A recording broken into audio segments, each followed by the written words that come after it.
Planning meeting for November 14th, 2024. My name is Gina Midico from Dakota County. I'm the chair of the committee. It's been a few months since we met, but we have the agenda in front of us here. If there are no additions or proposed changes to the agenda, I'll pause there to see if anyone has anything before approving. All right, seeing none, the agenda is approved. We don't need a roll call on that. The next item we do have a roll call on, and it is the approval of the August 8th, 2024 TAC Planning meeting minutes. Hopefully everybody had a chance to take a look at those. Do we have a motion to approve?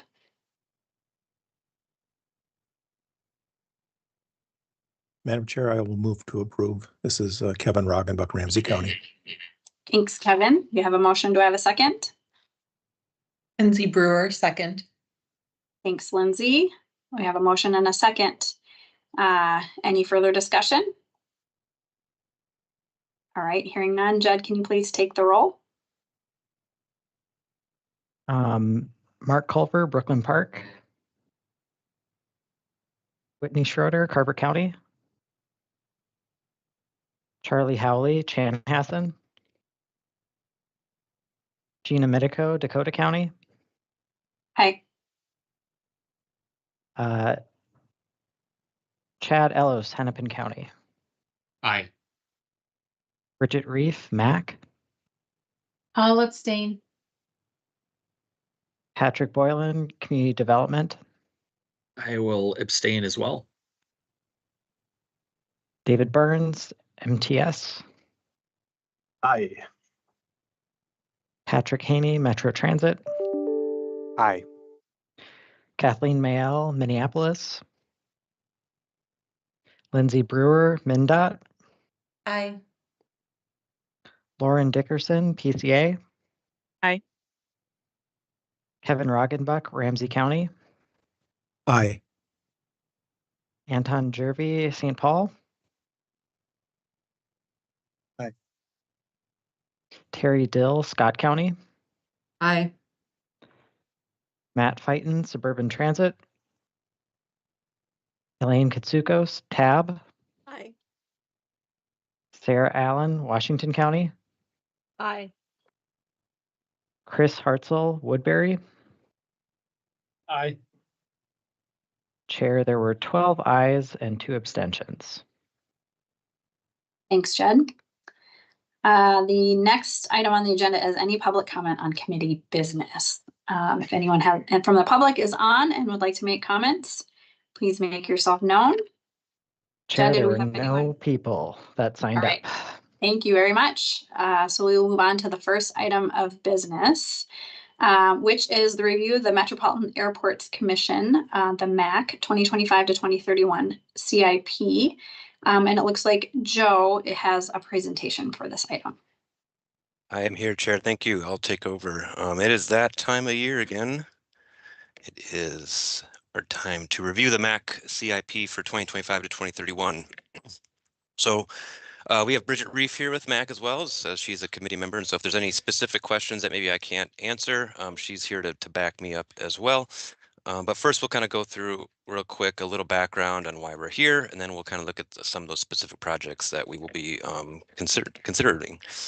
So Minnesota statutes 473.601 to 679 kind of outlines the Metropolitan Airports Commission's role in aviation in the region. That's to promote aviation and competitive air service through MSP. They also own and operate 7 of the 9 public airports in the metro area, including MSP International. They prepare airport long-term comprehensive plans for each of those airports. And finally, they annually prepare a capital improvement program to implement those planned improvements outlined in those long-term comprehensive plans. And additionally to that, the CIP, the MAC is also required to prepare an assessment of environmental effects for CIP projects, documenting which projects require environmental review and the status of those reviews. On the Met Council side, so state statute 473621 guides our role in the aviation system in the region. That is to prepare a regional aviation system plan as part of the transportation policy plan. and is to review metro airport and community comprehensive plans and environmental evaluations for airport projects to ensure that they conform to the regional aviation system and are consistent with regional policies. And then finally, why we're here today, the Met Council's role is to also review the MAX capital improvement program and review and approve any major capital projects that have a significant effect on the orderly and economic development of the region. And whereas TAC live in this, so TAC is here to recommend and provide additional feedback for the Met Council to consider in their review in January. So this is the beginning of that process that we do every single year. Real quick, I'll remind everybody what those capital project review criteria are.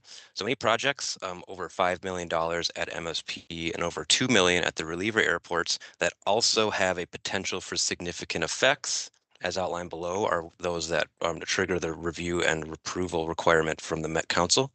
So the significant environmental criteria, effects criteria include 6 main ones here. So it's location of a new airport in the region, a new runway at an existing airport in the region, a runway extension at an existing airport in the region, any runway strengthening activities on a runway to potentially hold larger and larger aircraft other than routine maintenance at an airport in the region, any new or expanded passenger handling or parking facilities, which account for up over 25% or more capacity increase at an airport. And then finally, any land acquisition associated with those other criteria above, or that would cause the relocation of residential or business activities near an airport. Those are the 6 criteria which would trigger a review from the council. Before we get into those, real quick, we'll look at the overall capital project review and assess that. So the MAC issued the assessment and environmental effects. It was completed and reviewed. That is something that was posted by the MAC on October 15th last month. We also determined there was an adequate public participation process through this. So the MAC is a pretty robust and consistent public participation process with the production of their CIP.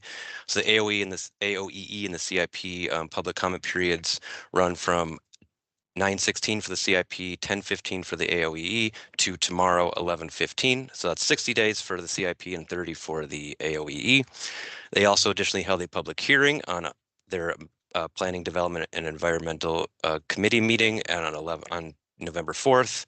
There was no comments at that hearing for the AOE or the CIP.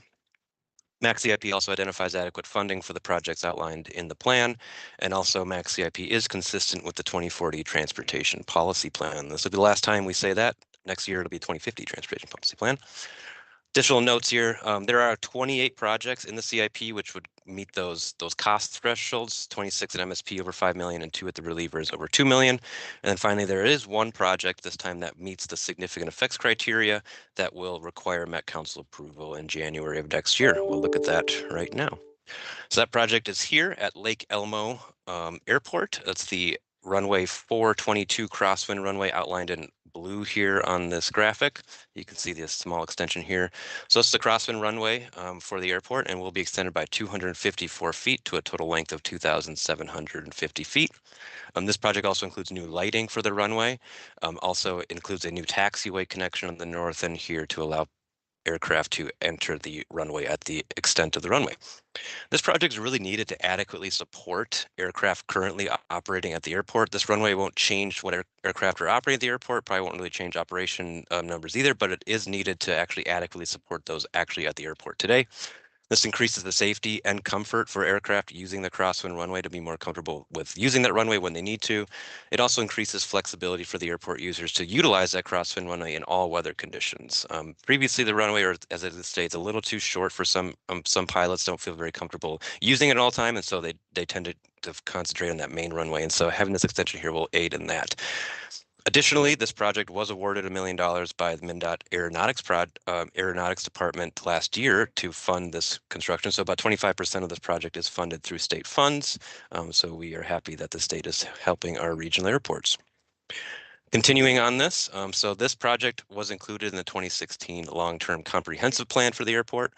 Additionally, this project has been around for a long time, actually. It's been included in multiple long-term comprehensive plans going back at least to 2000. And so this is kind of a long time coming for this airport runway extension here. The main runway, as you see here outlined in red, was approved by the council in 2018, and that runway extension was constructed in 2021 is operational today.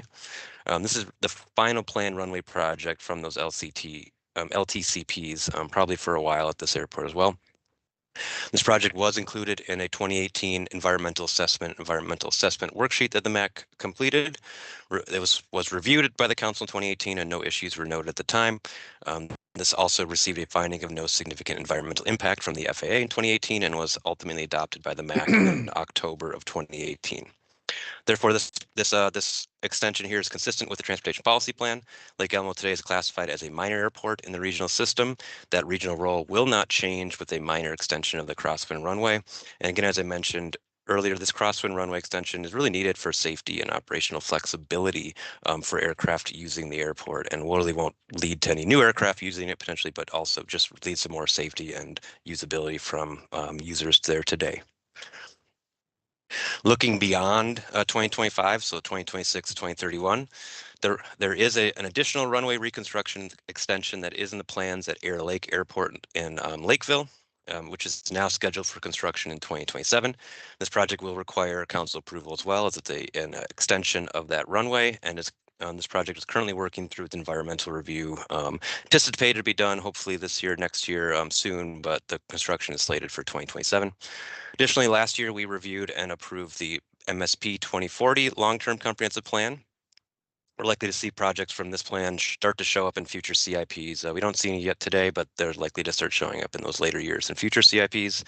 And additionally, the Flying Cloud long-term comprehensive plan is anticipated to be reviewed in 2025. This will go through council review when the draft is completed and submitted by the MAC. And similar to the MSP plan and some of those further out CIPs, you'll likely start seeing some Flying Cloud projects show up as well. Connected to that as well, St. Paul and Anoka Blaine are also kicking off their updates of their comprehensive plans in 2025 and 2026. And so we'll hopefully start seeing some new projects to refresh some of these long-term plans in the future CIPs. That said, that is all I got for this presentation. I will open up to any questions. Again, Bridget from MAC is here, so if we have any specific questions that we'd like to ask, she can certainly help me out as well. Thank you, Joe. Any questions or discussion from committee members for either Joe or Bridget?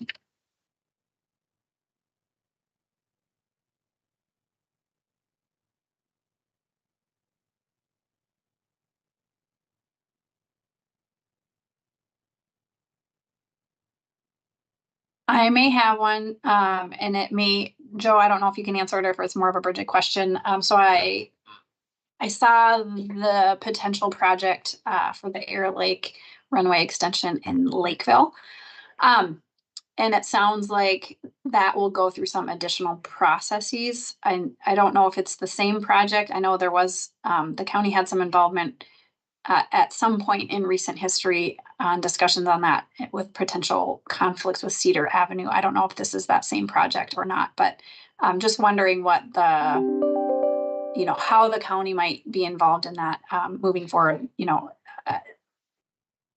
outside of the CIP process.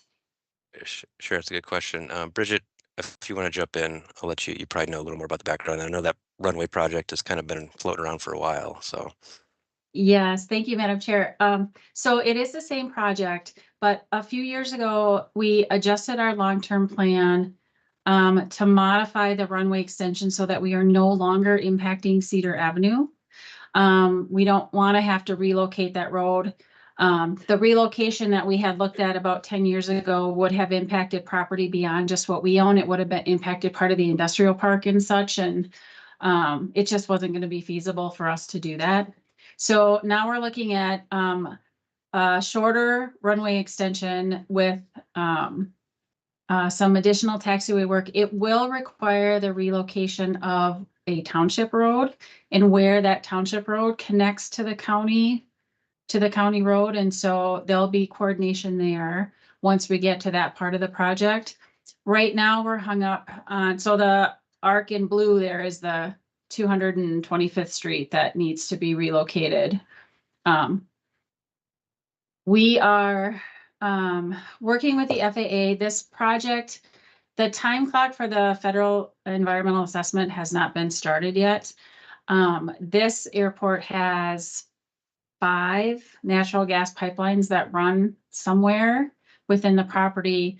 And the FAA, with their new rules and regulations, is changing what they need from those pipeline companies, and we're button heads big time. Because pipelines don't want to give up their property rights, which is understandable.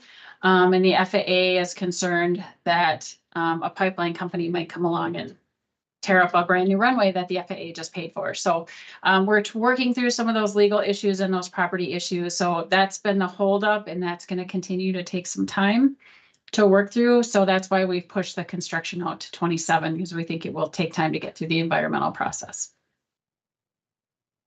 Okay, thank you. And then if I understood correctly, like those processes will, after the CIP is adopted and as that project moves forward, it has a separate process for environmental review that would involve these same committees, Met Council committees.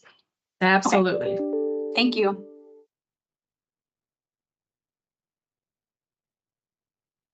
Charlie, sorry, I didn't see your hand there. Go ahead. No problem. Thank you, Madam Chair. Joe, can you put up that map of the Lake Elmo runway deal? So my question, is the red runway, is that 3,000 feet long or whatever? And the blue one, which you're adding to, is going to get to 2,750. Is there a reason why you wouldn't want those to be the same length, just so that they could be, redundant for all aircraft landing there? Or is that a future, additional extension, or why wouldn't you want those to be the same length? Madam Chair, Joe, I can answer this one too.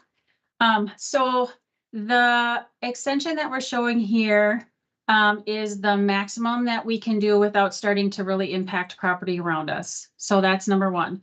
Number two, the FAA has guidelines for crosswind runways. They actually don't support crosswind runways being the same length. They only need to be 75% of the length. At this particular airport, the primary runway in red is used more than 95% of the time for all of the aircraft that use that airport. And so arguably the FAA will say, you don't even need the blue runway. Well, we need the blue runway because that other 5% is pretty important to us in our operations. That's why the state is supporting the funding for the extension. So the extension meets the FAA criteria. It also fits within our parameters without starting to require land acquisition for the MAC. Thank you.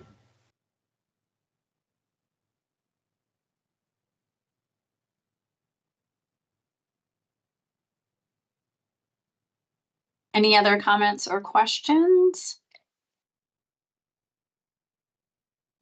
This is an action item, so we would be looking for a motion. So If anyone moved. wants to offer that. Who is that? Is that Patrick? Yep, Patrick, thank Okay, you. thank you. Chair, we will need to read out the recommended motion. Okay, let's see. Oh, there it is. All the bullets. Yes. Sorry. Okay, so the recommended motion then is that the TAC Planning Committee recommend that the Metropolitan Council find that the Metropolitan Airport Commission's CIP process included adequate public participation, approve the proposed 2025 CIP runway rehabilitation and extension project at Lake Elmo Airport, which meets the dollar threshold and significant effects criteria for council approval, and find the remaining CIP projects to be consistent with the transportation policy plan and forward any additional project comments to the Metropolitan Council for its consideration. So that is the motion we have on the table, correct? Patrick, is that what you move? Yeah, correct. Okay, do we have a second? A second. This is Anton Jerby, St. Paul. Okay, a second from Anton. And any further discussion? All right, Jed, please take the roll. Culver, Brooklyn Park. Aye. Schrader. Oh, gotcha. Schrader, Carver County. Aye. Howley, Chanhassen. Howley,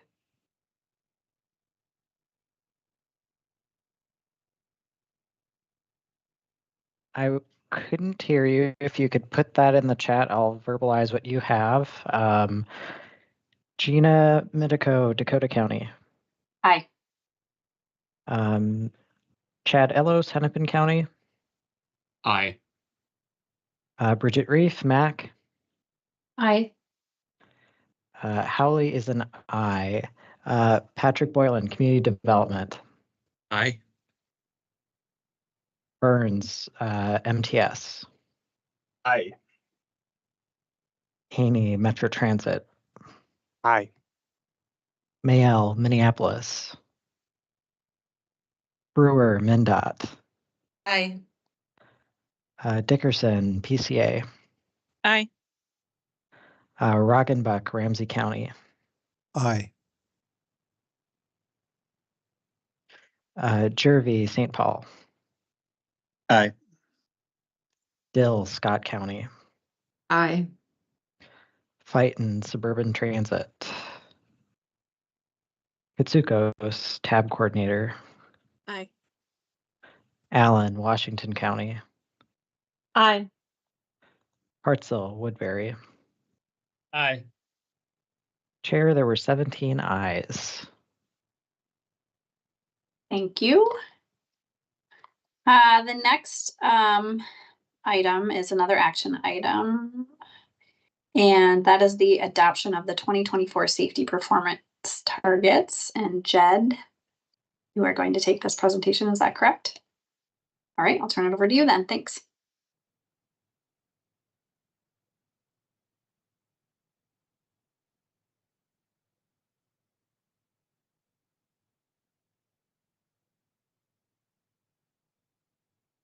Okay. Hello, everyone. Today I will be presenting 2024-52 adoption of the annual safety performance management targets for roadways. So the background on these targets is they are required by the PM1 Safety Performance Management Final Rule. The purpose of these targets are to inform planning and programming to reduce fatal and serious injuries, as well as to track performance of the Federal Highway Safety Improvement Program. The Federal Highway Administration requires state departments of transportation and metropolitan planning organizations to establish targets for 5 measures: the whole number of fatalities and serious injuries and their respective rates per 100 million vehicle miles traveled, and a combined measure of non-motorized fatal and serious injuries. Metropolitan planning organizations have some specific requirements in here. They can either establish targets that are specific to their planning area, or they can agree to support state DOT targets. Metropolitan planning organizations are not assessed or penalized by the Federal Highway Administration for failing to meet these targets. However, state DOTs, in their separate target setting, it can affect their HSIP allocation. And we are required to do this by February 27th, which is why it's at TAC Planning today, so we can meet that timeline. The existing method that we have used to set targets in the Twin Cities region since 2021 is to reduce targets annually on a straight line towards our region's share of the Minnesota Strategic Highway Safety Plan goals. Previously, we were agreeing to support MnDOT's targets when this rule started, and then we locally applied MnDOT's target setting method until there was a year where that had the potential to increase targets, which prompted the conversation that led to this target setting method. So we're working off of a baseline year of what our target was in 2020, and that was held over into 2021, and we have been gradually decreasing them since that point. The statewide goals are no more than 225 traffic deaths and no more than 980 serious injuries by 2025. And when you base it off of historical performance, that translates to approximately 74 deaths, 464 serious injuries, and 115 pedestrian and bicycle deaths and serious injuries in the metro. The effect of these safety targets is that they provide a summary level reactive assessment of where our region's safety performance is, and they also inform our policymaker conversations about the general direction of this performance. They can help us as safety professionals, and it can also help advocates elevate the importance of the issue. Our planning and programming processes use more detailed measures to address safety in investments, which are the primary lever that a metropolitan planning organization has to promote safety. Though these region-wide targets have limited applications within those programs themselves. And as I mentioned before, MPOs are not assessed for progress on these, so they do not affect our programming processes as well. They do for a State Department of Transportation. Some considerations as we're setting targets this year. Our existing Strategic Highway Safety Plan goal-based method is setting targets on pace to reach 0 in 2035 for fatal injuries and 2032 for serious injuries and non-motorized fatal and serious injuries. The Strategic Highway Safety Plan does not specify this as a goal. The plan is up for update this year.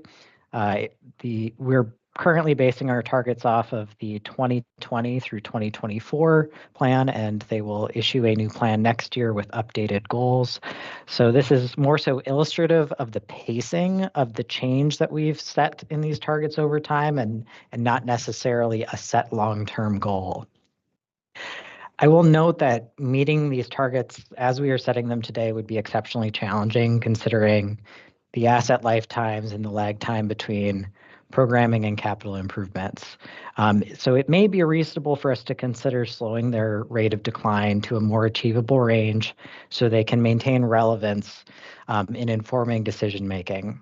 I'll also note for the committee that this may look different in years in the future. The Federal Highway Administration earlier this year published a notice of proposed rulemaking that proposes a number of changes to the whole of the national performance monitoring measures, mostly to align timelines and change the update frequency of these measures, but also could define aspects of the methodology, like whether the targets need to be constantly declining or whether a defined baseline needs to be set. So when we have this conversation in 2026, if that rule takes effect, we may have some more options to consider. So today, this is a little different than years previous. We're presenting you 2 potential options to recommend for adoption in line with our draft transportation policy plan update, which will be adopted around the time that these targets will reach the Met Council for adoption. So option A is to continue the existing method that we have been using for the past 4 years. That would continue to reduce those targets on a straight line from the 2020 baseline to the Metro share of the 2025 Strategic Highway Safety Plan goal. Since we are setting these for 2025, the targets would match what that Metro share of that goal is.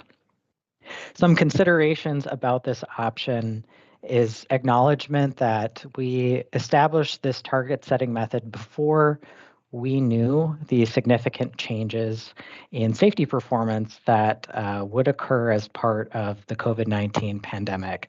And so a wide gap has started to develop between our adopted targets and achievable short-term performance improvements. We did a peer review of MPOs when we initially adopted this methodology. We started actions in 2020. And this method is relatively aggressive, though not alone amongst MPOs with how early it would reach to a target 0 scenario. The Strategic Highway Safety Plan, as I mentioned, will be updated in 2025. So regardless of the federal highway rulemaking, we will also need to revisit this method if adopted next year. Option B would be to change to a target that is based off of the Transportation Policy Plan's traffic safety objective. So this method would reduce targets on a straight line from 2024, where our present target is, not actual performance, to 0 by 2050, which is aligned with the objective language and the planning horizon. Some considerations about this method would be it would be a slower rate of decline that's more consistent with the target purpose to track achievable improvements, though a significant gap still remains between those targets and the likely performance outcomes. And we will still need to revisit this next year if that rulemaking is finalized. So what do these methods set the targets to? So here are the 5 measures for the total fatalities target.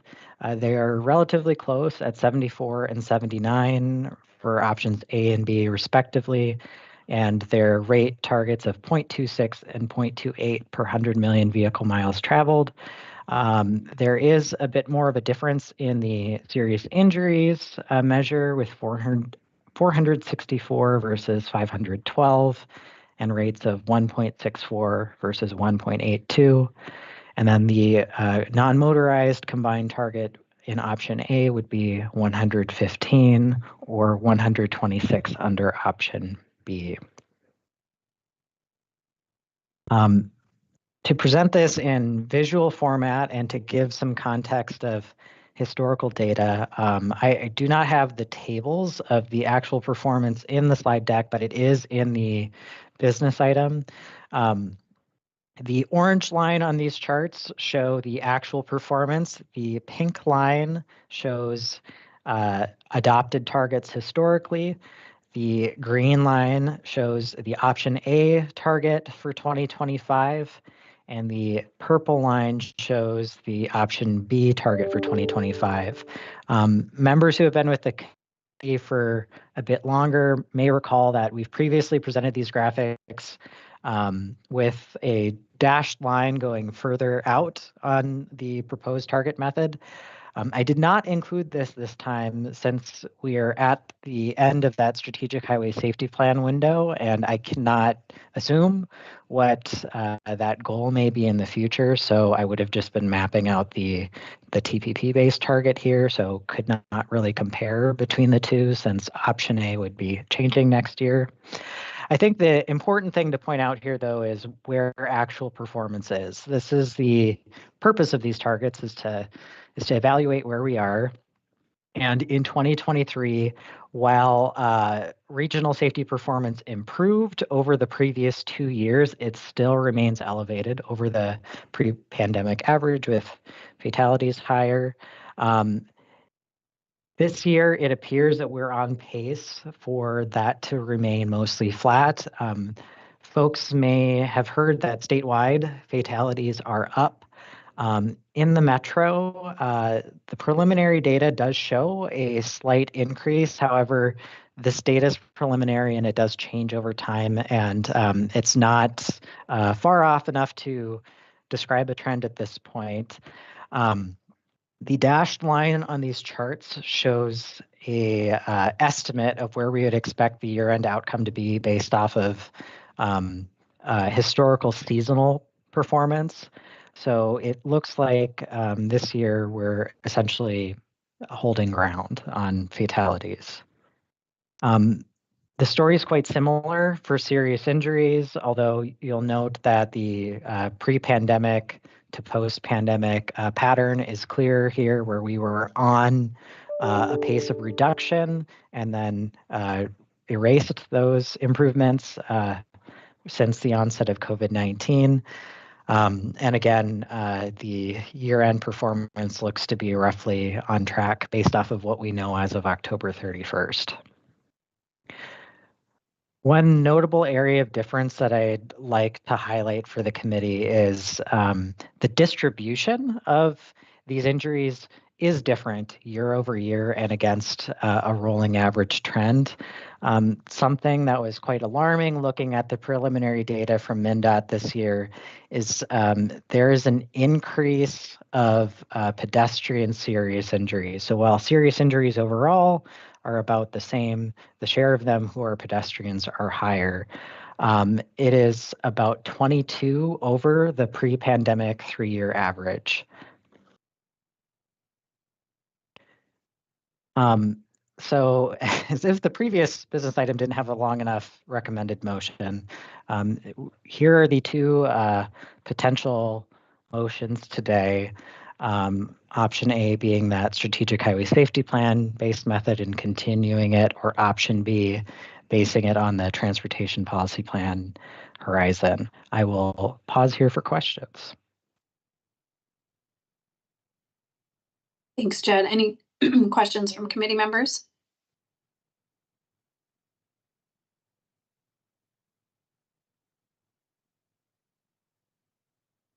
Anton. Go ahead. Yeah, thank you, Chair. I have a question about the timeline of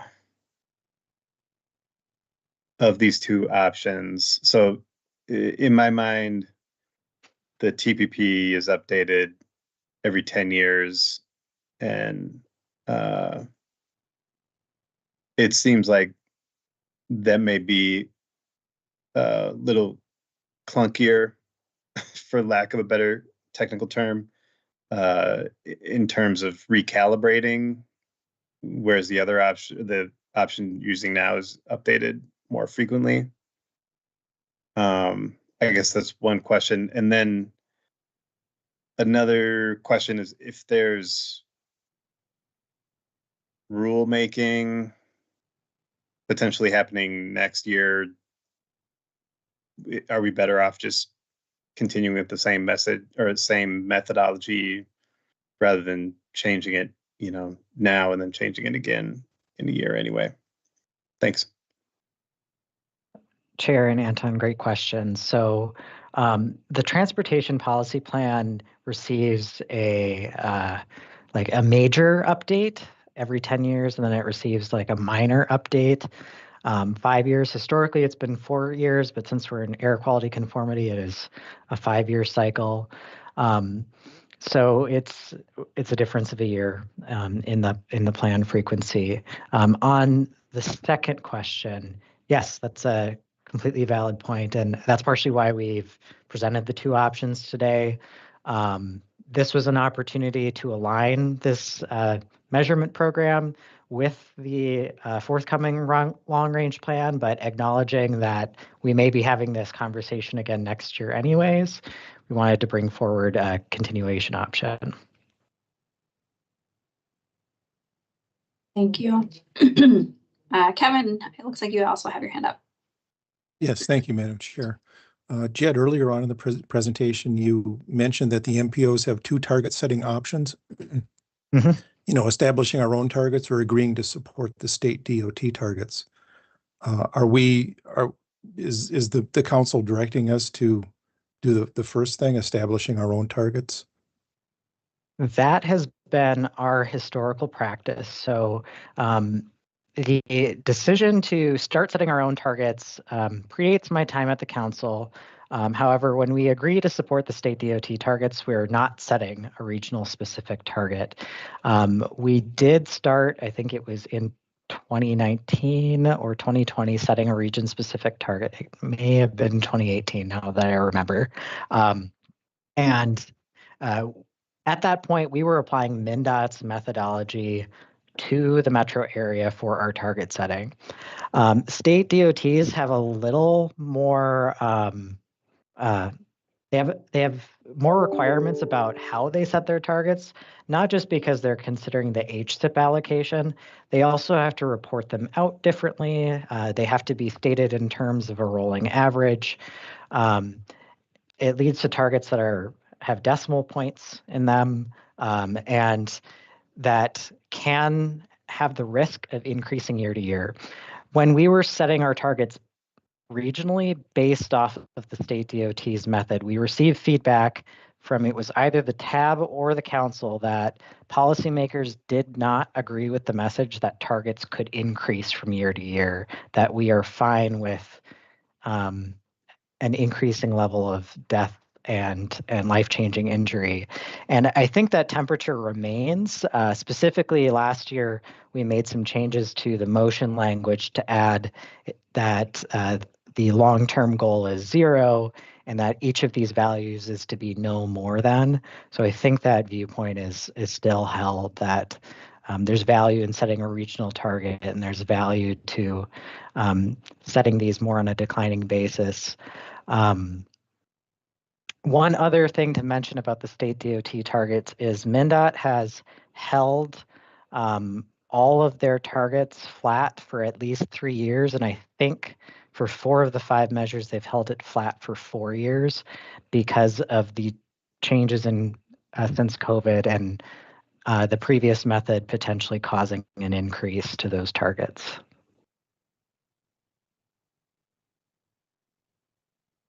All right, thank you. I guess maybe a question, if there's a MnDOT person on the call, do the targets kind of agree with each other? As you use the same kind of methodology, but you'd have a continually declining one, and MnDOT would have maybe flat targets. So is there any kind of issue or concern about having slightly different targets in the metro area?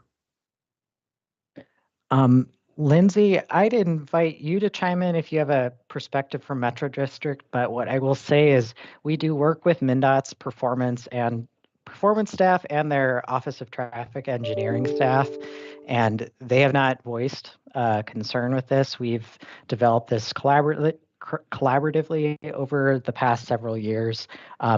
We have not convened a work group on this in the past 2 years, but initially these targets were established through an ad hoc safety targets working group that included those stakeholders, and that I wouldn't say agreed, but did not raise a problem with this approach.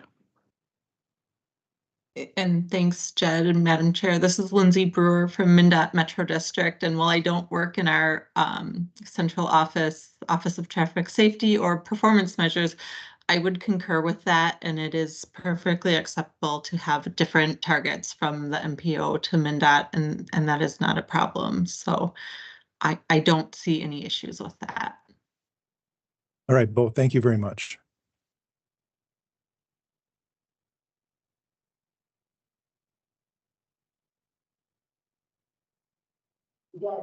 Kathleen. Hi, and sorry I'm late and I missed the beginning of this presentation, but I did look at your slides, Jed, but I just wanted to clarify one thing. So if we did nothing, it would be option A, right? You can just continue on with the state method. The rationale behind what's prompting this discussion and creating an option B is it just a perception thing that like we're failing to meet our targets and that gap is widening and that's why we should adjust? I mean, is there any implications beyond perception of we're closer to our targets? For the first part of that question, I just want to clarify, this is not based off of MnDOT's methodology. It's based off of a statewide plan, and we're setting a decline based off of that plan. The second part of that is the perception of safety performance, like actual performance against this target, did not prompt this. This conversation was prompted in part because these targets, it's important that they maintain relevance to the policymaker conversation. One of the things that I don't want to say I enjoy any part of this process because it's a deeply morbid process, but I do get inspired every year when I discuss this with the TAB, and they get incredibly animated and have shared concern over this issue. And having these performance targets be within a range that we can reasonably achieve can reach a broader audience, I would speculate. But again, that's a little bit of perspective, and I don't think that's a scientific viewpoint.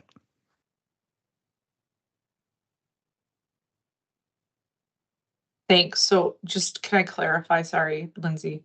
So your last part there, Jed, so the goal is to have it just remain more relevant because they're closer. Is that a fair summary of what you just said? I'd say more achievable, not to track actual performance. To the story we're trying to tell isn't that we're doing better here, because we're not. Yeah. It's what is our future possibility and what is something we could potentially achieve. That's more consistent with the federal purpose of this program, is to set an achievable target. But I will say that that is guidance. We do have the freedom to set these as we wish, and there are MPOs that set these targets that are very close to their actual performance, and then there are MPOs that set their targets to 0.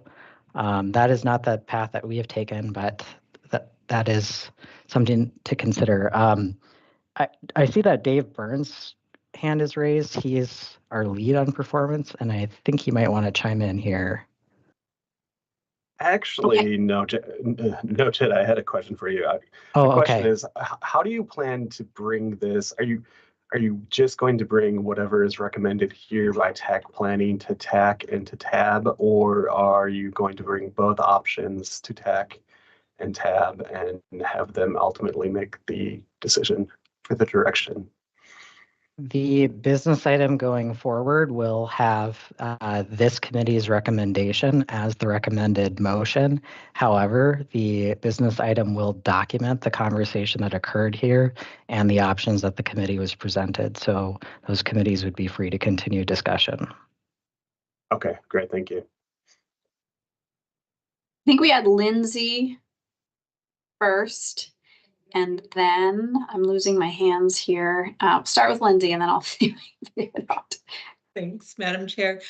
One question that I had, just knowing the background of how option B was developed and policymakers wanting to kind of have that continual decline versus ability to go back up as MnDOT's perhaps could, is just that in these scenarios, right, option A is fewer deaths and fatalities. So, right, and I'm wondering if they would have concern over that, knowing the rationale of why we have the second option.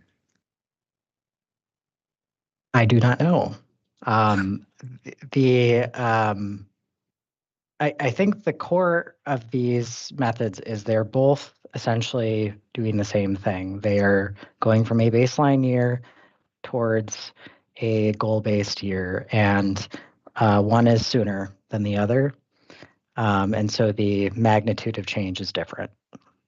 I will highlight, though, ultimately what we are talking about here, these are performance measures. These are not, we're not predicting outcomes here. And so what we do in our programming project selection processes, that's ultimately what drives performance here.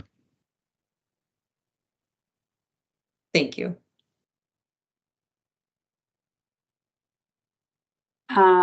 Before I go to Chris, I thought I saw maybe, but Lauren, did you have your hand up before?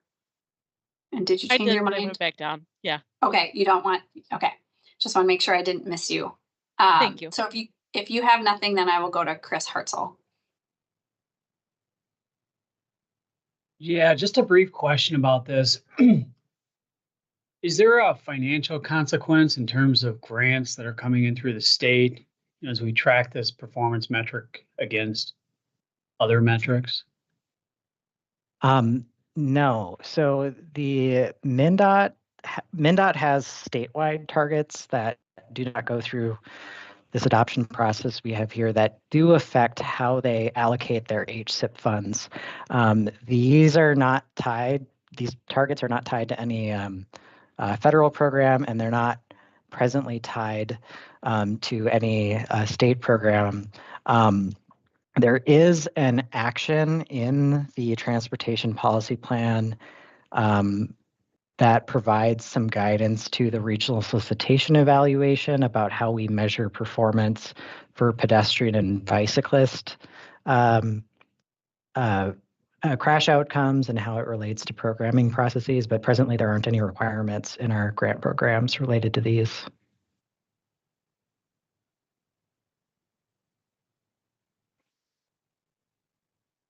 Okay, Cole.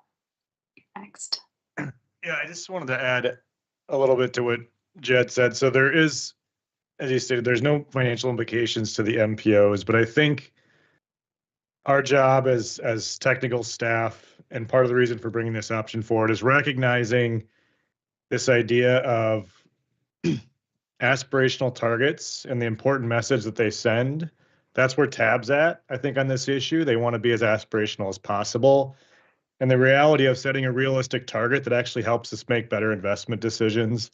If the target is too aspirational, we start to say, are any of our investments even getting us towards our target? And then TAB might start asking if we have the wrong target. So I think we're just recognizing that the target has been diverging from the reality. And this is an opportunity for us to say, should we bring those a little bit more back in line? And I would say not for the rulemaking impact, but just for the how do we as a region consider this in our investment decision making? Are we doing a disservice by having those two be out of line? And so that's just the reality. I will say there's also nothing that would stop MnDOT or FHWA from potentially changing that relationship. And so to the degree that we've seen states set their targets at 0, their 3-year targets at 0, there's been no impact. But I will say I think we've only seen one region do that in the entire country, because I think every region is kind of grappling with that idea of you don't want to seem out of touch with reality in setting these targets. And I think that's what these two options are trying to weigh, is those perspectives. Correct me if I'm wrong, Jed. That's right. Thanks, Cole. I think that's helpful context. Kathleen? Thanks. I had 2 questions. One, this is 2025 data that's shown on the screen. Is this just a recommendation for 20? Like, it feels like these numbers aren't that different. I mean, they're different, right? And every number is a real person and super abysmal. But is this like actually advancing something that would then have legs beyond 2025? Because the graphs and stuff just show 2025. So to me, like, it doesn't seem like it's hugely different. They're both out there. So can you just talk a little bit about that for a sec? I have one other question after that. Yes. The federal requirement that this is responding to presently has MPOs setting and reporting a short-term target on an annual basis for the forthcoming year. That is what has prompted this action for the past 5 years. We have not had a policy discussion about whether we should be setting a medium-term target, if I'm understanding your question correctly. But there isn't a requirement for us to do so, and we have not prompted that conversation. So that's why that's not presented here. I guess I meant, like, would we be then just going along this changed objective, the blue box, right? Kind of that would be the assumption moving forward then? Yes, until this committee recommends otherwise. Okay, thank you. And then one other question, if I can, please. So is there something at play here too, in terms of if we have a statewide strategic highway safety plan that we in theory are still a part of, right? But our targets have now increased. Are we, as a region, putting more of that burden than on the other areas of the state in theory? Or no, is that not like the right way to be thinking about this? I don't know, because I have not seen what the draft targets are in the proposed or in the updated strategic highway safety plan at this point. There isn't a draft available for review. That plan was last updated prior to the COVID-19 pandemic, so I don't want to speculate about the direction MnDOT may be going. Okay. Sorry, Jed. Isn't that what's in the green though? So the plan is through the end of this year, and they had established a target in the previous plan for 2025. Our targets are based off of that plan, which is now being updated, including that medium-term goal that the state sets. I have not seen the updated goal yet, so this is the final year of that period.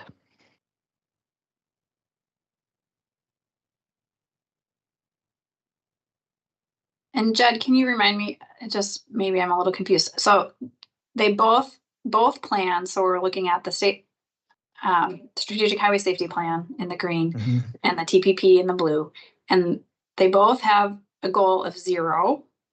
And the green one gets there by what year? Is it 2032, did you say? I should clarify, the strategic highway safety plan generally supports the TZD approach. It does not set as a target 0 year. It sets an interim year target, so that 2025 target, which is what this is based off of. So we've been working our goals, our short-term targets towards that 2025 goal. That 2035 and 2032 window that I described before of 0, that's illustrative of the rate of decline. So basically the amount that we reduce this target each year, if you continued that on, that is, so trying to compare like the relative change in these two methods. Thank you.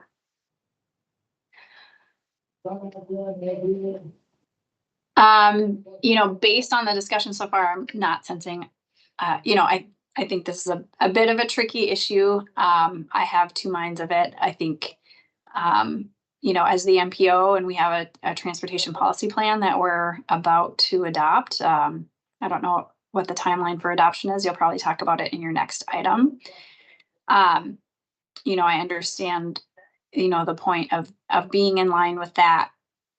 In terms of the unrealistic target piece, I don't see a huge difference between these two, that it would really incentivize different actions in terms of policy decisions made, funding decisions that are made.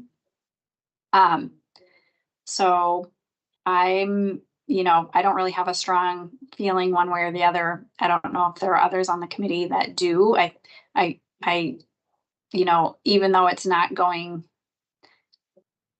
going up in some way. If we went from option A to option B, the targets are changing a little bit and saying that it is acceptable to have more people dying each year. And I think that's a bit of a difficult thing. That's how we kind of got on this path to begin with, the discomfort there.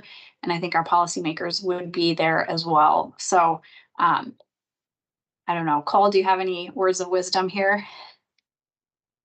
Yeah, I just, given how some of these conversations have gone in the past, we know, I think regardless of what TAC Planning might recommend, TAB will probably have a discussion. And so I think what's valuable for us to do, this will happen no matter what, is summarize the discussion today. Maybe say if anybody else wants to make any points that they make sure are summarized, and then just say TAC Planning forwards this item with these considerations for TAC and TAB. Based on the discussion today. I think that would be a fair action today, and it would give us, some direction on how to prepare for TAC. We'd probably see a lot of the same discussion, maybe add some more points at TAC, and then we could make sure that an updated presentation reflects all the technical feedback. But I will just reemphasize again, policymakers definitely look at this issue differently than technical staff.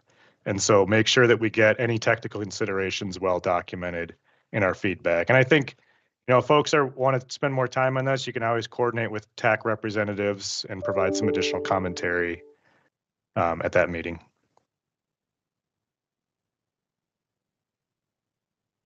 Thanks. I had a thought and I just lost it, so I'll pause and see if anyone else. I remembered. I'll let Lauren go ahead. She hasn't. Okay. I guess I'm curious about the widening gap between the target and our actual, outcomes. Is there more that could have been done to get the actuals closer to the target? Like if we had doubled spending on safety projects, do we think that would have actually moved the needle? Or is it like mainly due to factors that are out of our control? Do we know that? That's a big ideas question that I love, and the main levers in our control here as a metropolitan planning organization are investments and how we program projects. And one of the challenges that we've been grappling with since the onset of the pandemic is some of the behavioral characteristics that play into traffic safety outcomes have changed. We haven't done a rigorous causal analysis about this pandemic era change, but generally some concepts that have been discussed in the safety field are that changes to peak hour congestion can lead to more speeding and risk-taking behavior. There have been some discussion about how milder winters has worsened safety performance over the winter months when people might otherwise be driving cautiously due to winter weather conditions. And that's not a super direct answer.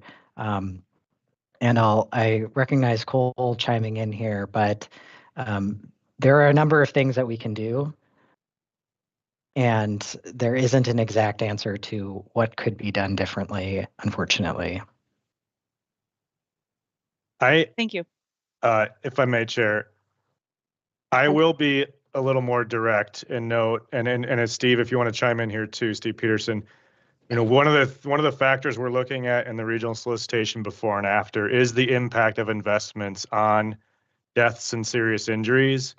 And there are definitely some things that we're seeing that we could point to that would suggest we could do a better job just based on where we prioritize our funding. And so that data is not yet ready for prime time, but I think, and maybe Steve, you'll know when we would be able to share that. But I do think there is clearly links between how we invest and safety outcomes that we can start emphasizing more in the regional solicitation evaluation. Thank you. And I'll just summarize like what's in my brain, what I'm thinking. And I'm not a safety professional. I obviously come from the Minnesota Pollution Control Agency. So I look at this like as a total outsider. But I feel like if you have a logical method of setting the target and you're falling behind the target, the solution isn't to change the way you set the target. It's to work harder on meeting the target. If that's possible. Now, if you said, look, we're doing everything we can, we've thrown the kitchen sink at this, like it's just an unreasonable, unattainable expectation, then yeah, like recalibrate the method for setting the target to something that's a little more reasonable. But especially given that these two numbers, at least from my eyes, aren't so far apart that we're like trying to set a target that's ridiculous.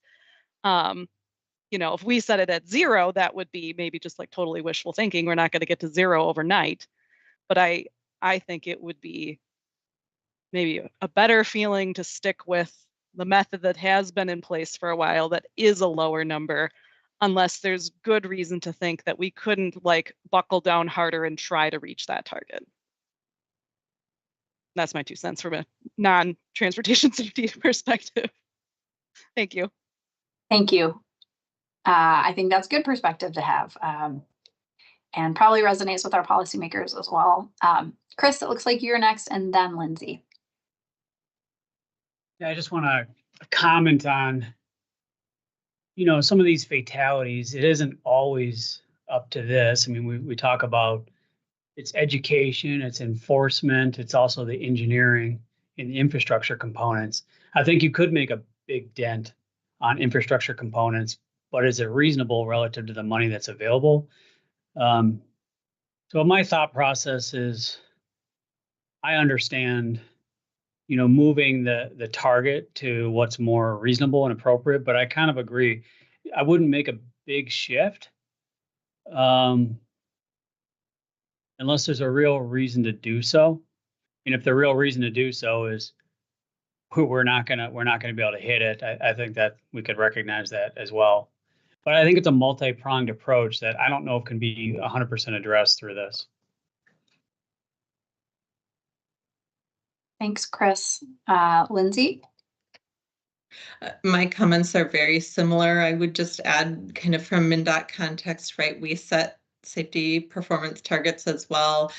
And just wanted to make a comment that this performance target is quite different from our other performance targets, right? Like pavement condition, you put X dollars in and you know you can get X return with those dollars. And this one is just so different that you can't always measure or correlate that dollar investment in the outcomes that you're going to see. It's just so much harder.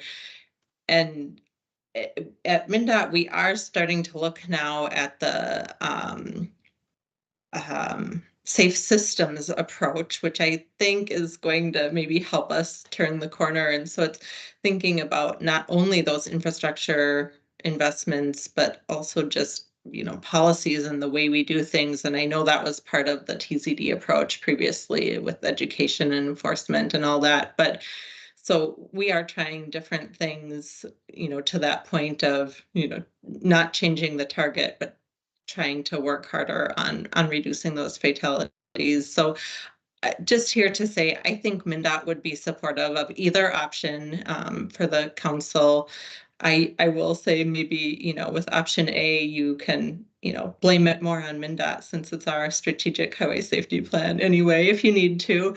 And I wanted to note that I have not heard any updates on that plan either. So we can work, Jed, to try to get you some updates on what those targets might be, but I don't know them either.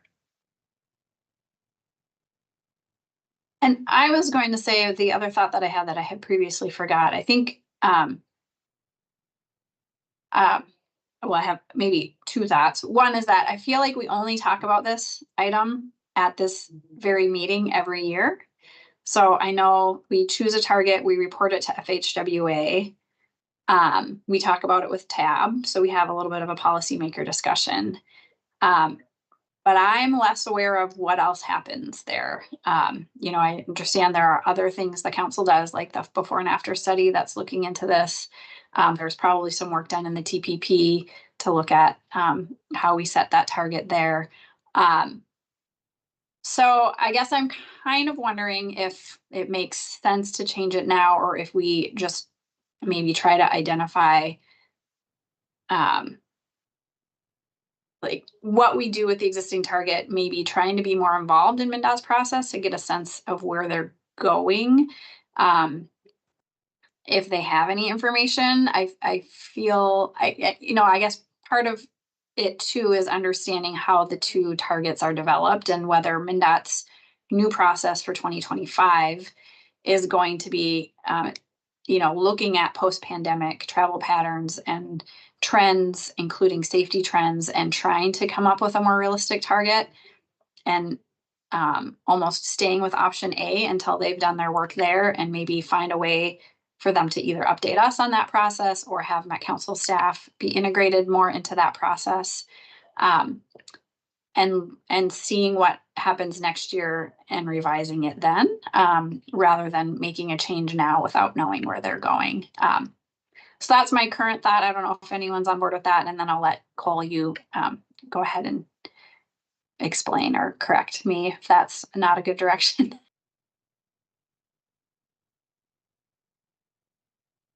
Well, I did want to address one of your earlier questions, Gina, because I think it is important. The TPP, as Jed will cover in the next discussion, is going to be adopted in February, tentatively, you know, pending any major issues with the comment response. So it isn't technically adopted yet. And I think to Lauren's earlier discussion, one of the reasons that you do revisit a target is because you do a new plan and you look at new trends. And I think that is a reason for us to revisit it. So I say, even if we go with option A this year, we will come back with the same discussion next year, because we do want to look at this from what does the 2050 TPP say? What are some of the new trends that plan is recognizing? So I think just putting that out there, I think it would be reasonable to punt to next year, because technically the TPP isn't adopted till next year. I will say these targets, though, get adopted right around the time the TPP does. So the timing is a little bit awkward, but I think it's a reasonable suggestion. And Chair, if I may, just I want to make it clear, we have been in communication with MnDOT about the updated strategic highway safety plan. Just when we coordinated on this, the goal had not been yet set. So we're good there. We're connected. Oh, okay. I wasn't implying that maybe you weren't coordinating, or if it was just on a different process, or if they have, if they don't have any information yet, but hopefully it sounds like they will have information by this time next year, or we don't know that. I think sooner. I do not have their project schedule in the back of my head, but I believe they have a public comment period early in 2025. Okay. Anton. Yeah, Chair, I just wanted to say I agree with your summary. And I also want to make the suggestion too, just to, as this moves through the process, or maybe when it comes back next year, to just like maybe spell out a little bit more, like what does this change mean pragmatically in terms of funding streams, or in terms of how different agencies would use this information? Because like I'm looking at the numbers and trying to think of like how at the city of St. Paul if we would do anything different, and it just doesn't seem that much of a difference that we wouldn't be making the same efforts that we would otherwise. But if there's like ways that it could potentially change funding streams or scoring through funding streams, I think that would be pertinent information to help us to make a decision.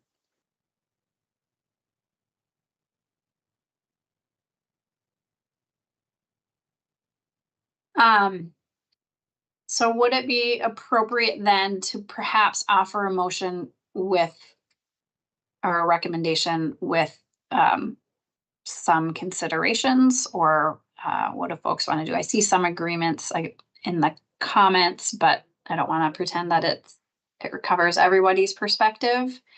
So at this point, I would maybe suggest proposing continuing on with option A, but monitoring the progress of MnDOT's strategic highway safety plan and evaluating those targets for next year, and understanding that those would likely be made with recent data and have more, if the goal of using option B is that it's a more realistic target.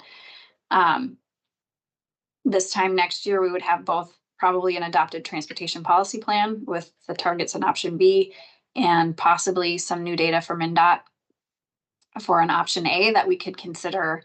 And it would feel like we would maybe have more complete information then. But we could note in the discussion that we do understand and would like to be more realistic. We do want to be in line with our forthcoming adopted TPP. But perhaps there was a little bit of discomfort of the committee to recommend a change at this point, knowing that MnDOT will be coming up with maybe different targets next year, and other factors. Terry. I agree with you, and I will make a motion to go with option A. I second. Chris Hartzell, Woodbury. Okay, we have a motion and a second. Any further discussion?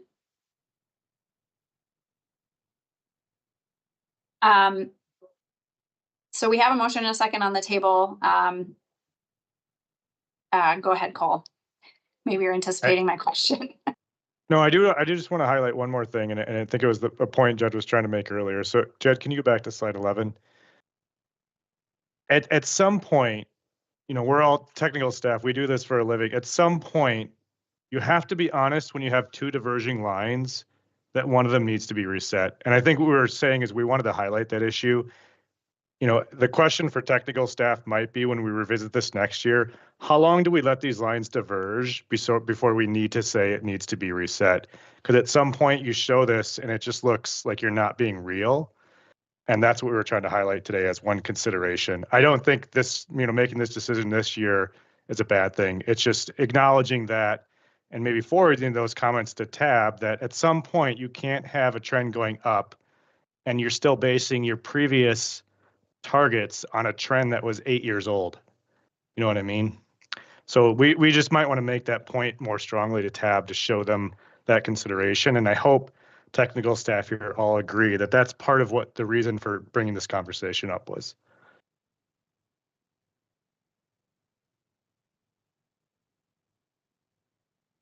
Thanks, Cole. And then I guess my question for Cole and Jed, does it help at all to offer some of those discussion points with the motion, or is it best just to adopt, is it cleanest just to adopt option A?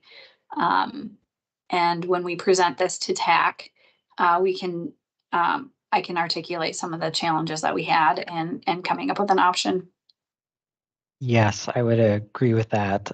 We will fully summarize the discussion here and include it in the committee comments.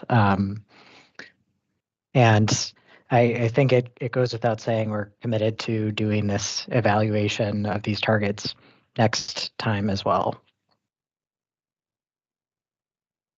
Okay, thank you. Any other questions or comments from the committee? We have a motion and a second on the table to go with option A. And Jed, do you need me to read that? That would be great. Let's see. I might have to put on my glasses for this. Sorry. So the recommended motion is option A, that the TAC Planning Committee recommend that the Transportation Advisory Board recommend adoption of the 2025 safety performance targets based on the 2020 to 2024 Minnesota Strategic Highway Safety Plan goal, which advance a long-term goal of 0 deaths. All the bullets too. Okay. Number of all fatalities, no more than 74. Fatal injuries per 100 million VMT, no more than 0.26. Number of all serious injuries, no more than 464. Serious injuries per 100 million VMT, no more than 1.64. And pedestrian and bicyclist fatalities and serious injuries, no more than 115.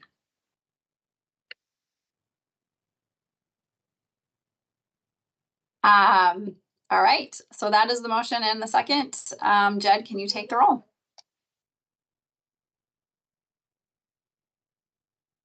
Culver. Oh, he had to leave. Schroeder. Aye. Howley. Aye. Midico. Aye. Ellos. Aye. Reef. Boylan. Aye.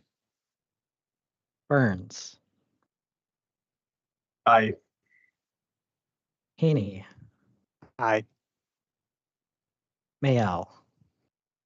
Aye. Brewer. Aye. Dickerson. Aye. Rockenbuck. Aye. Jervy. Aye. Dill. Aye. Fighton. Katsukos. Aye. Allen.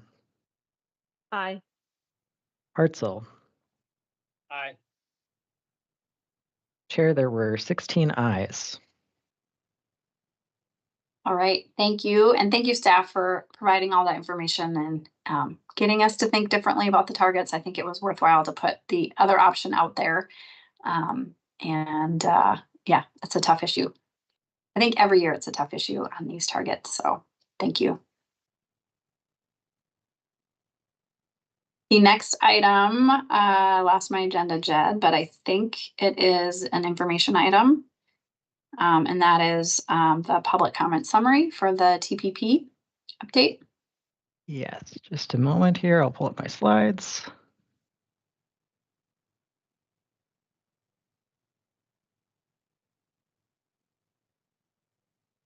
Okay. So today I'm going to do a high-level overview of the comments that we received during the TPP public comment period. Our goal here today is to confirm our understanding. If these themes pull out the major topics that your agency raised, if you have additional feedback about some of the anticipated changes that we'll cover today, and if any of these topics need to be elevated for policymaker discussion. We can skip through that one. So we received just shy of 400 comments on the transportation policy plan or on the overall Imagine 2050 plan that were transportation related.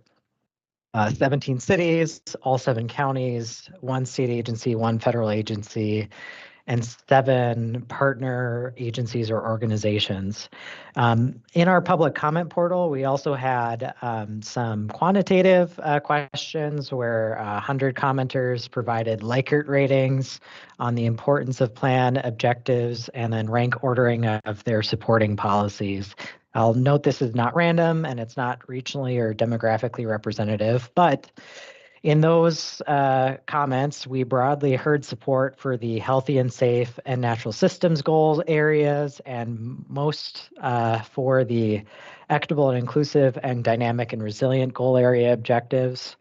Those commenters were still majority of supportive of the other plan areas, but there were relatively higher, somewhat unimportant or not important ratings on the climate objectives and then specific objectives on highway reliability and racial equity.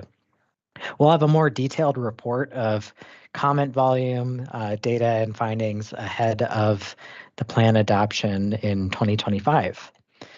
So some overall themes on climate and environment, we heard support for vehicle miles traveled reduction, GHG reduction, and electrification objectives, policies, and actions. Although there were some concerns expressed about how the application of climate actions are across a region with diverse land uses and transportation needs.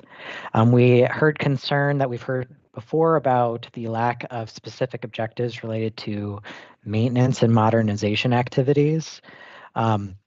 And there were some comments that noted the exclusion of an increased revenue scenario that was in the 2040 transportation policy plan and some desire for additional description of unmet investment needs. We had diverging comments on the plan's multimodal investment tone, with some supportive of multimodal considerations being weaved throughout the plan, while others concerned that the plan may have overemphasized some non-highway transportation modes. We also heard a diverse variety of perspectives on the distribution of investment benefits, which is a common theme of discussion in our technical and policymaker discussions, covering topics ranging from disinvestment to environmental justice and reparative investments, and as well as the geographic distribution of funding and regional investment programs. That was a theme that we heard repeatedly in our comments. On transit, we heard perspectives on transitway project development and governance, and there were some specific perspectives from transit advocates that were advocating for a stronger Met Council role in an updated regional transit vision. We heard support or opposition for transit expansion and specific corridor, modal, or station area preferences. There were some requests for additional regional or corridor level transit investments and studies, and some non-agency comments that requested increased regional and intercity transit options. On finance, we heard from a few stakeholders a request for regional discussion on the unallocated sales tax revenue. On coverage, there were varying perspectives on transit needs and service level by land use and the needs to coordinate service and passenger experience regionally. And we heard the importance of safety and security on transit remains a clear and shared concern across the region. Continuing on the topic of safety, as we have discussed at length here today, safety is a clear high priority for many commenters of many different backgrounds. On highway mobility, we had a lot of comments ranging from support for mobility investments, citing economic needs, freight needs, population growth, as well as opposition to those investments and support for reparative investments to address environmental justice harms and climate impacts. We heard differing viewpoints on whether the plan over or underemphasizes the impacts related to these investments, and differing viewpoints on the efficacy of these investments on improving travel time reliability and congestion. On highway delay, we heard specific support or opposition to the objective on reliability and excessive delay. And we heard support for coordinating multimodal investments with those highway investments.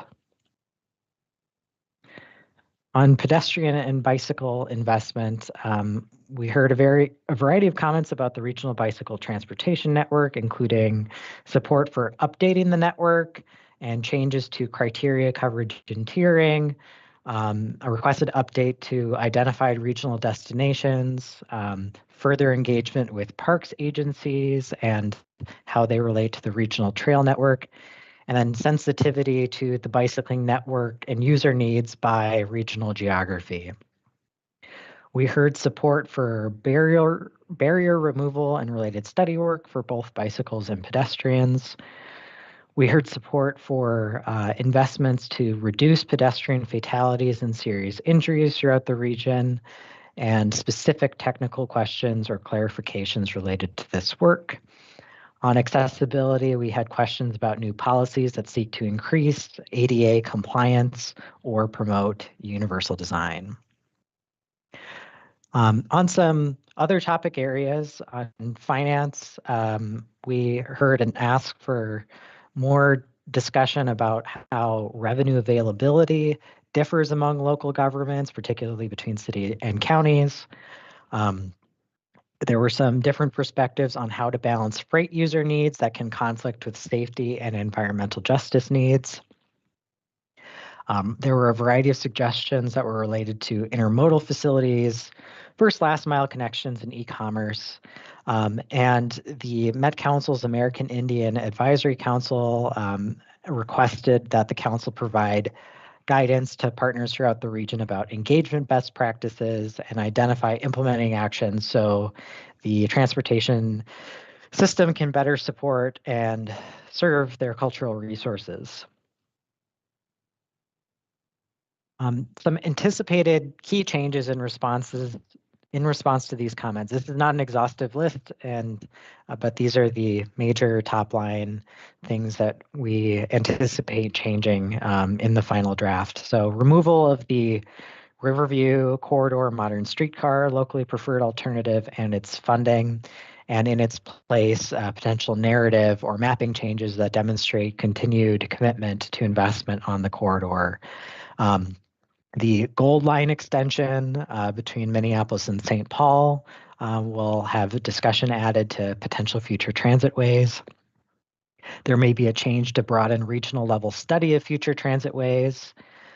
On highways, an objective related to excessive delay may be revised to clarify intent, and some specific highway spot mobility projects will be added. There are some changes to the critical urban freight corridors map, consideration of those RBTN destinations and tiering updates that had been mentioned in those comments, some changes to health actions to address research needs, clarification of work program task purposes, additional narrative and data related to access to destinations and analysis that was not available by the time of the public comment draft. And then other minor changes responding to many specific comments, requests for clarifications, or corrections. To remind where we are on this plan timeline, so through the end of this year, we are working on those changes to the plan, and we'll have that wrapped by holidays because next year we will begin adoptions or actions to adopt. The plan text does not come back to TAC and TAC Planning It does go to the tab directly to consider its recommendation for adoption by the council. We do intend to circulate a list of key changes to the tab prior to that, so they have some time to sit with those changes. And then ultimately onto the Transportation Committee and the Met Council. It's tentatively scheduled to be considered for adoption on February 12th. And back to those discussion questions there. And I'll stand for questions. All right. Thanks, Jed. And this was an item, I think it was pointed out in the agenda or the materials. This did go to TAC already, so it's going slightly out of order, but it is just an information item. We have lost a few people right around 2:30 here, but if there are no questions, there are a few discussion topics that Jed put on the screen. Does anyone have any thoughts or anything that they would like to offer on any of these?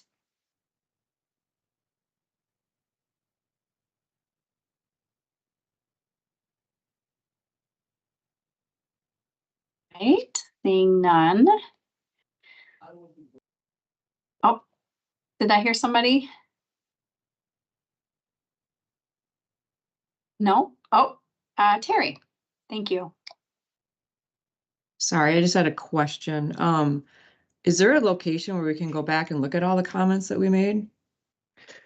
Not at this point. We do not have the public comment report formally compiled at this point. That will come alongside the adoption action.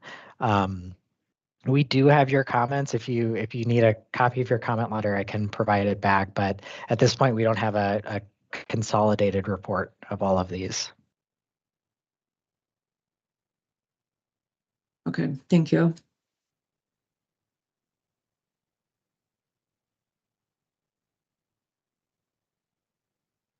And Jed, are you bringing this to TAB this month, this preview, or? Yes, okay. This will be brought to TAB next week. Yes, next week.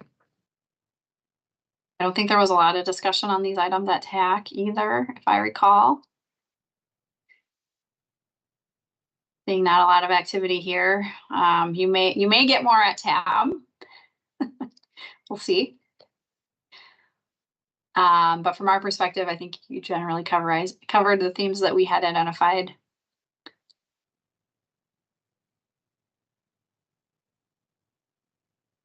So if nobody has anything else they want to bring up regarding TPP, that is the last formal item on the agenda.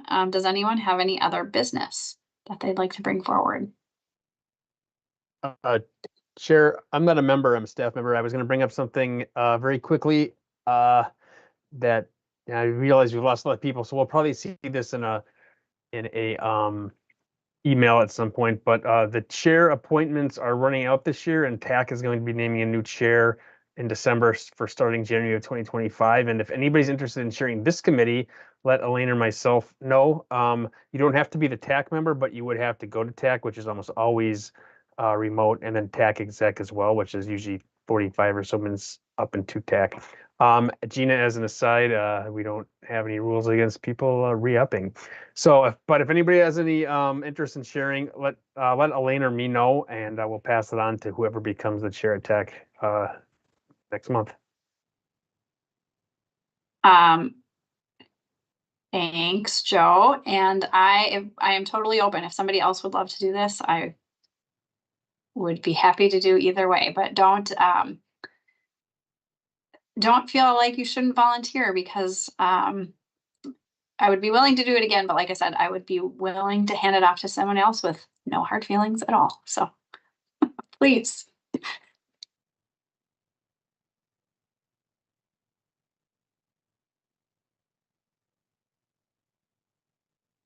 Okay, so we're not necessarily asking for volunteers at this moment. Just something we're going to put out there, and plus there are several people that aren't here, so we're going to end up sending this in email in some fashion. But if you do want to, let us know. Thanks.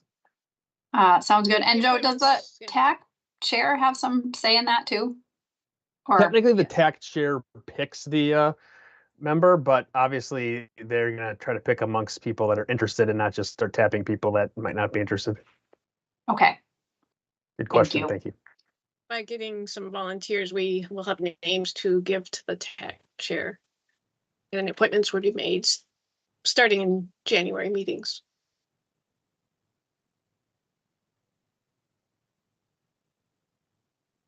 Okay, thanks. Any other business or any other business?